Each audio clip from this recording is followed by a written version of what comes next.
Ce n'est pas le même style. Alors souvent, les gens s'attendent à ce que ça soit dans le même style, enseignement type oratoire, type évangélisation. Ici, dans le contexte de cette semaine, les enseignements sont de type formatif. Moi, j'ai demandé à m'asseoir. À l'époque, même on s'asseyait, mais rarement je m'asseyais quand j'allais donner des enseignements sur certaines paroisses.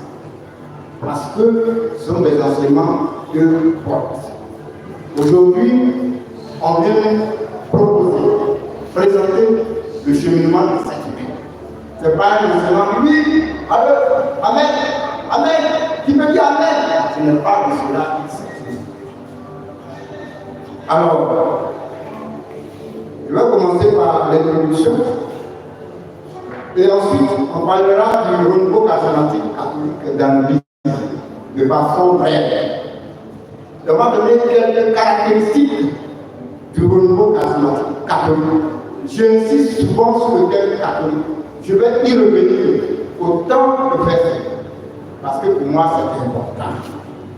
Ou bien quelques principales caractéristiques du renouveau charismatique.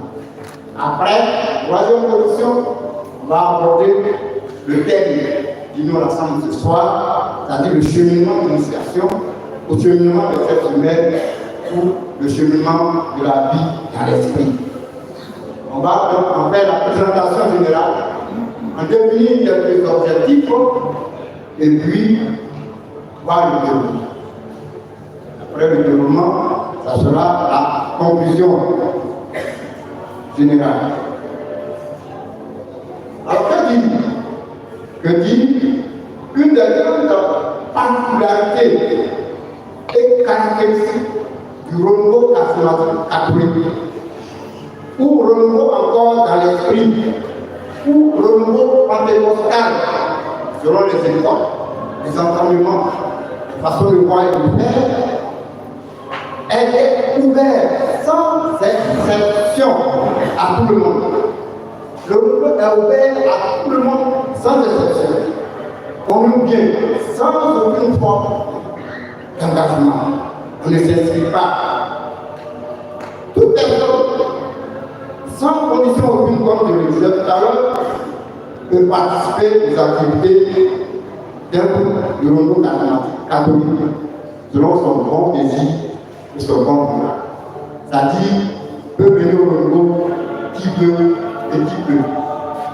Païens, chrétiens, non chrétiens, catéchumènes, jeunes et vieux, adultes, hommes et femmes, enfants, riches, pauvres, les bien malades, malheureux, les bien portants, tous viennent au renouveau sans se signaler, sans qu'on leur demande qu'est-ce que tu viens faire pour écrire ton nom, il y a quel type d'engagement.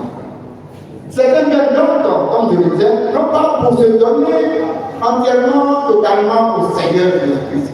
Ils ne viennent pas pour se donner dans un premier temps au Seigneur Jésus-Christ, mais viennent seulement par goût du merveilleux, du sensationnel. Ils sont à la recherche d'une ambiance spirituelle festive. On danse, on chante, on se congratule, c'est ce qui les attire. C'est ce pourquoi ils viennent pour nous.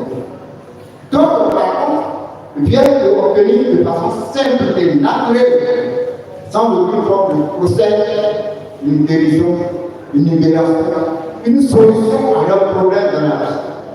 Quelqu'un a un problème, on dit au renouveau, quand tu vas là-bas, on prie pour toi, on prie pour toi, tu vas trouver passeport, on prie pour toi, tu vas trouver mari, on prie pour toi, tu vas avoir ton amis. Donc, ce pourquoi tu viens pour une délivrance, soit pour rechercher une grâce tout à fait particulière, spéciale, une solution à leur problème.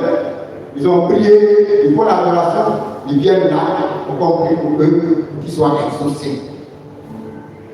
Alors, comme je le disais, viens au renouveau qui veut, comme il veut et comme il peut.